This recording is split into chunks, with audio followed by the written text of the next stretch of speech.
Hi, I'm Megan, a former TV news producer turned freelance content creator.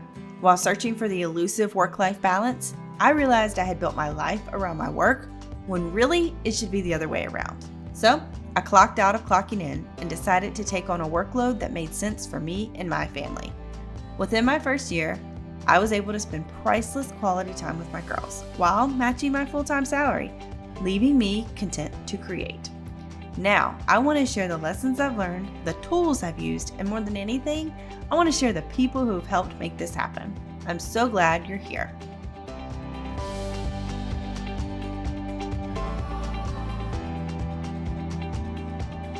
Welcome to the Content to Create podcast. I'm Megan.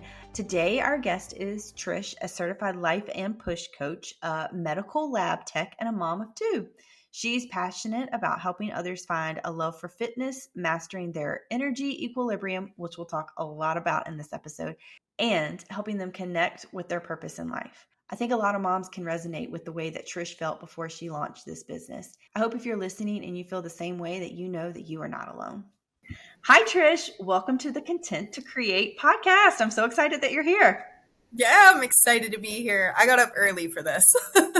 I know. That's something that I think that we should mention. You are in Canada. Yeah. Okay. And I don't know much about Canada, so you'll have to tell me where in the world. I know you're north of me, but like, Yeah. So I live in British Columbia, and I'm like smack dab in the middle of the province. There's still a little bit of snow on the ground. Like we get winter.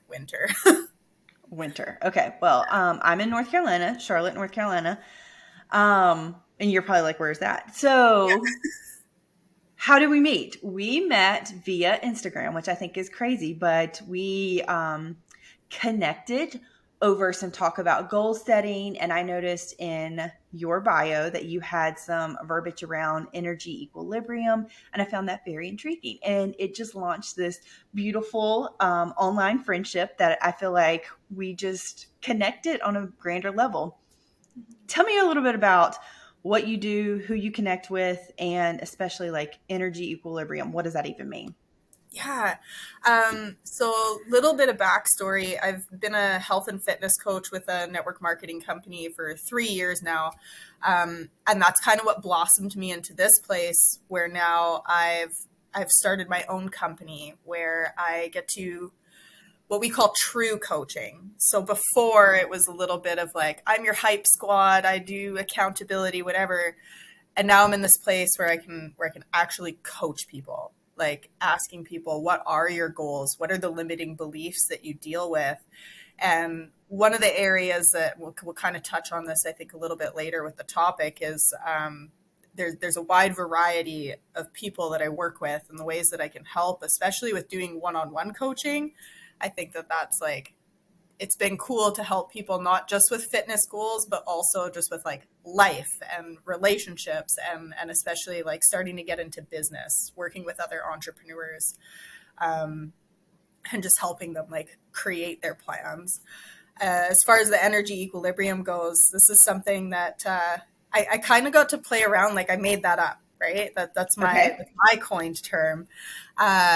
But it came from this place of people feeling like they just don't have balance in their life. And I just got tired of using the word balance because it sounds tippy, right? If you think about standing on one leg, like balance is not actually what a lot of us want, right? We want to be able to ebb and flow with life. We don't want the stop start. We don't want things to throw us off course.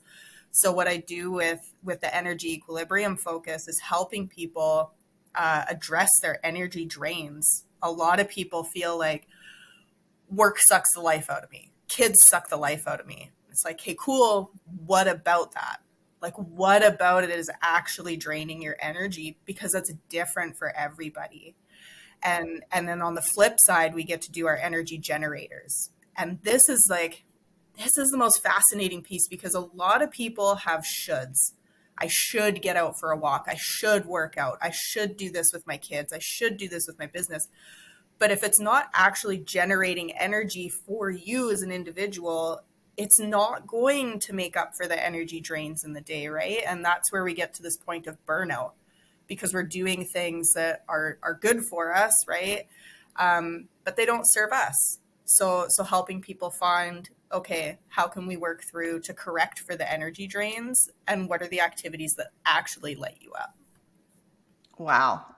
I'm sitting here thinking about all the shoulds that are burning me out at this very moment. How do you go about finding the things that do light people up? Because when we had a conversation, you really did hone in on that. Like you really did tap into that. And from that, we actually started talking about me trying to help other moms, me trying to light other women up. And like it came in the form of, I think I want to start a podcast.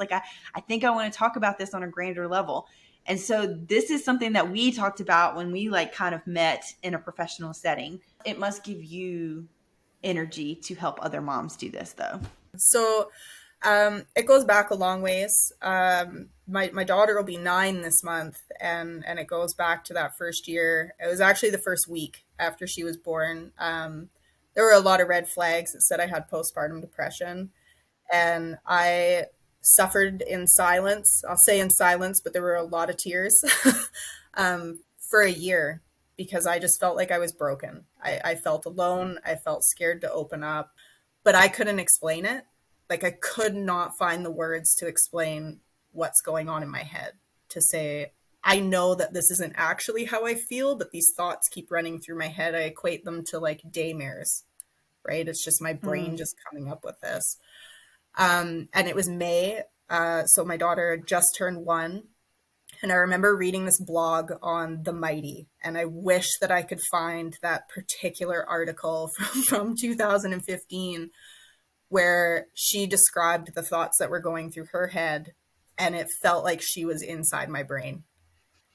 And it was so impactful for me to feel like I'm not crazy, number one, and number two, I'm not alone. And mm, that blog was the thing. I couldn't tell my husband what was going through my head, so I read the blog and I said, this is how I've been feeling. mm. And fast forward to 2020, and I had started sharing just like shower thoughts on Right. Instagram, but people started telling me like I can relate to this. Mm, And it just planted that seed that I could be the same person for somebody else, that lady that wrote that blog on the Mighty, like I could be that person. And it's difficult to show up so vulnerably sometimes on social yes. media. But I like this week, I had somebody message me and say, do you have any advice for reaching out to a counselor? And she messaged me yesterday and said, I booked the appointment. That's what keeps me going. Thank you. Thank you for sharing that. And so many women, so many moms need to hear you are not alone. You're not alone in this journey because it can be so terrifying, so scary. So, what truly lights you up when helping others? Because it sounds like you have a heart for that. Yeah. Honestly, it's watching them light up. I Mm, think it's that ripple effect that, me showing up in this way helps create that positive impact in someone else's life. And that kind of goes back into like that's my core story mm, is the struggles that I've gone through in my life, and if I can help somebody come out of that place the same way that my counselor did for me, like I get to pay it forward, and I feel like I'm literally serving, like this is my life's purpose. mm. So that Yeah. lights me up. So, one of the other things that I feel like you talk about a lot is like finding that passion and turning it into a business. So, let's talk through that. How do I do Yeah. that? How do I find my passion and how do I turn it into a business? Yeah, so I think that's where we start to lean into the energy generators, right? What are the things Mm, that actually, like, these are the things that get us out of bed in the morning. mm, Where, like, these are the things that I will wake up at 5 a.m. because I know I get to do this today. Whereas if mm, I'm not doing it, like, I'm a little more inclined to hit snooze, right? And for me, that's fitness. Fitness is huge for me. That's like, it's so empowering. I feel so confident. mhm, So I'm passionate about it. And how can I pay that forward? How can I help others find that passion for fitness? And that looks different for everybody. But it is mostly just saying like, okay, well, what lights you up, and how mhm. can you pass that along to those around you? Yeah. So do you feel like you have turned your passion into your business now? Oh yeah, Yeah. yeah. Yeah. passion and income. Like I feel like sometimes like if you mix those, like it can get sticky or it does turn into like I don't want to get up at 5 a.m. I have to get up at 5 a.m. now because it is my business. Like how do you feel like you've handled that? That's a tough one. And I feel like that just takes time. Mm, It, it really, you have to be so patient mm, and trust that like you'll figure it out, but you also have to do the work to figure it out. right.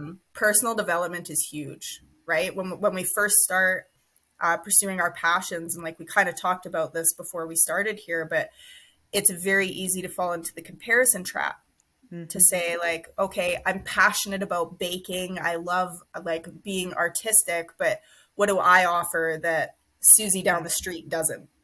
So do you think that that's probably like the number one thing that you run up against when you speak with clients is that is it imposter syndrome, limiting beliefs, or like all of the above? Like what is Oh, it yes. that's that common thread?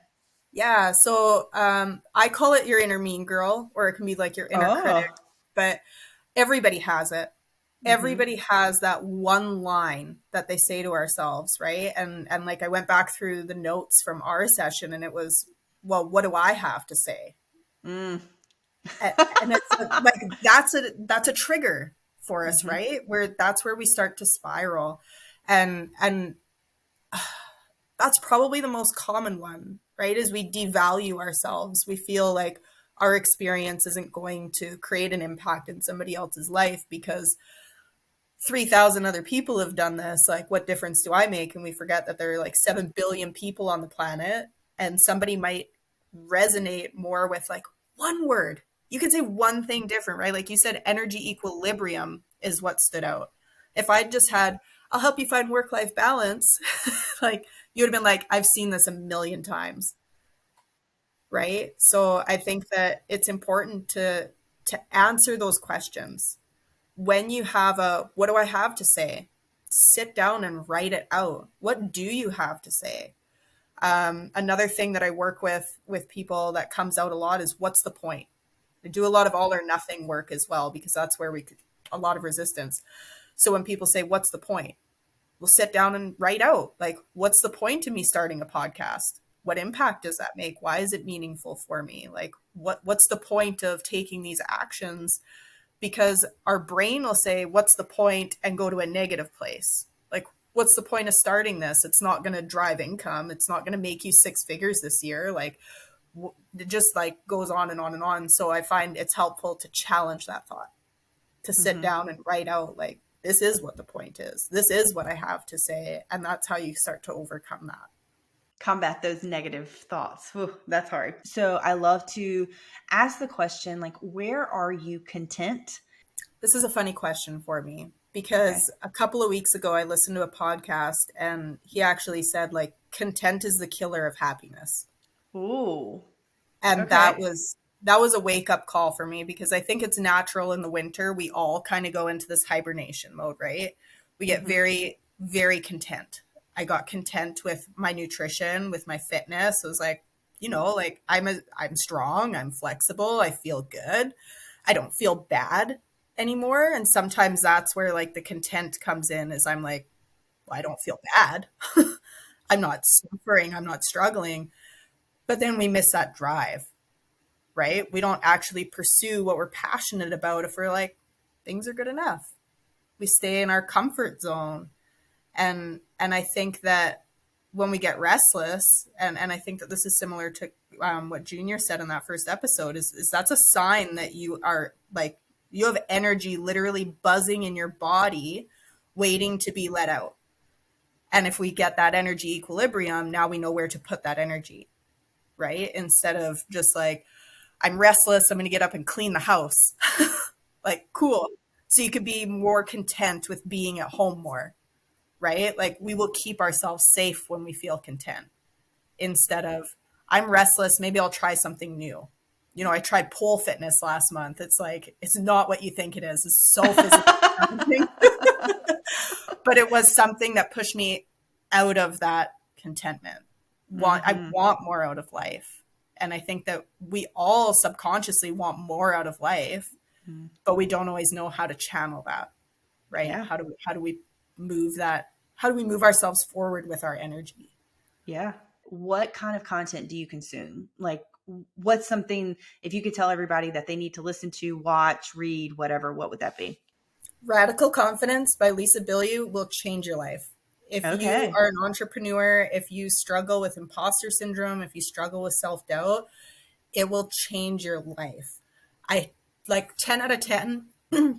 I recommend listening to the audiobook because she actually narrates it herself, Hmm. and to listen to like the inflections in her voice, and you can hear when she starts to get emotional about some of the stories that she talks about. Like, it moves you. It's Hmm. not the same as reading the book. Definitely like bring the book home if you're someone that likes the highlighter and stuff. I've Hmm. never listened to an audiobook, so like I was addicted to it. I was happy I would hit a red light. I was like I was obsessed. I've never listened to an audiobook so fast. I normally take breaks and stuff like that. Radical Confidence for sure. And Atlas of the Heart by Brené Oh, Brown yes. is Yes. fascinating. When you can Yes. understand your emotions past just like I'm happy or I'm sad, that changes the game. It does. It Yeah. does. Yeah. Oh, I love me some Brene Brown. So Yeah. I love that. Okay. So if anybody wants to connect with you that is listening, where can they find you Yeah. besides Canada? Yeah.